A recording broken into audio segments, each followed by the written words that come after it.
A mother wrote and said, all day long, my 4-year-old asks me, why? Why are you doing that? Why does it get dark at night? Why? If I hear another why, I think I'll scream. Every parent has had this experience. First, understand that kids don't ask why to annoy you, really.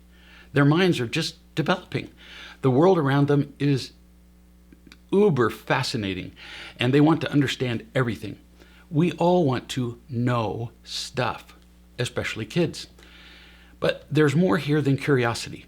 Children ask us why in order to engage us, to feel close to us, to connect to us, which we want. So, of course, they ask their questions of us.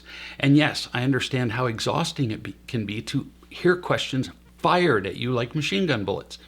You do not want to keep answering questions when you're tired of them, because if you do, soon you'll feel obligated and burdened, which will destroy your ability to feel free and loving, and your kids will feel that.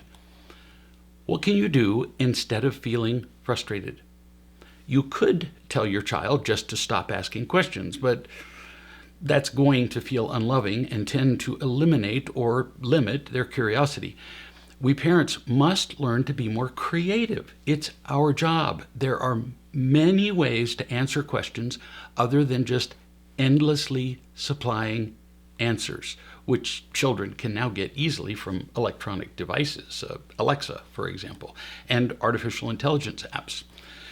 Let's look at one alternative to just answering the substance of the question. Remember that it's very common for children to ask questions that you have answered before, sometimes only moments ago. On those occasions, you might say, I just answered that, or I answered it before. Can you remember what I said?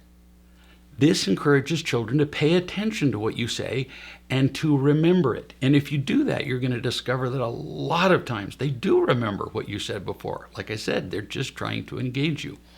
Second option, you could say, I'm not sure. Let's find the answer together. Then you can look up the answer together in a book or online perhaps, or you might conduct a practical experiment to demonstrate the answer. Online, you can even find the practical experiments. Third approach, hand your child a timer and say something like, I can't wait to answer that question. You go in the next room and play. Then when this timer goes off, makes a sound, you can come back and we'll talk about your question, end quote. You'll discover that questions aren't nearly as frustrating to you when you know that at any time you can have a 5-minute break or 10 minutes or 20 minutes or whatever, just so you can relax and breathe and not feel pressured. Do not allow yourself to get to the edge of frustration with your kids. Practice these 3 different ways and others that you may come up with to be flexible and creative. It will help you to stay loving, and your kids will really enjoy that a lot more than you answering one question after another until you're irritated. For more parenting tips, hit the like and subscribe buttons.